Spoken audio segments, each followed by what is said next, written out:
Morning po, ito po ang 88 Bacolod. Ito po yung store 1 namin. Dito po nakalagay yung sa straight truck namin. Yung highlighted po namin ngayon is CVC. Yung pinakamabenta po namin dito is yung dry fit. Tsaka ito po na side, S-rack namin. Nakalagay po dito yung sa bomber tsaka yung sa dry fit collar namin. Dito po na side, nandito po yung gift ideas namin. Ayan po.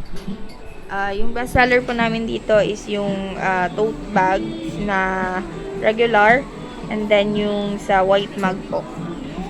Nandito din po nakalagay yung sa umbrella namin. Mabenta din po to. This side naman po nakalagay yung sa embro machine namin. Bali, marami po kaming benta dito kasi naiinganyo po yung mga customer kasi nakikita nila na nagpa-production kami ng embro tsaka nag-inquire sila regarding sa mga uniform po. This side po, yung display po namin ng combi. And po. This one, sa jacket naman po, best seller po namin dito is yung sa bomber jacket tsaka yung pull-up hoodie po. Mabenta po to sa amin kasi marami po nag-i-inquire. Lalo na po sa mga call center agent po. Yan po, mabenta po yan.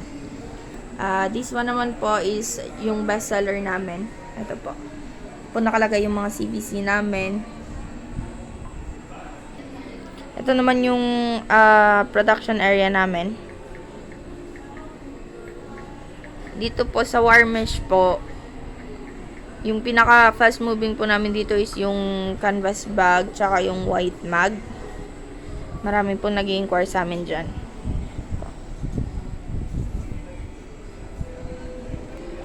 Ito naman po yung cashier's area namin. Ayan. Diyan po nakalagay yung mga DSR reports. Ayan. Dito po yung mga stocks namin ng checklist, CWO, tsaka SOF. Dito naman po na side, nandito po yung sa selling area namin. Tsaka ito po yung sa graphics area namin.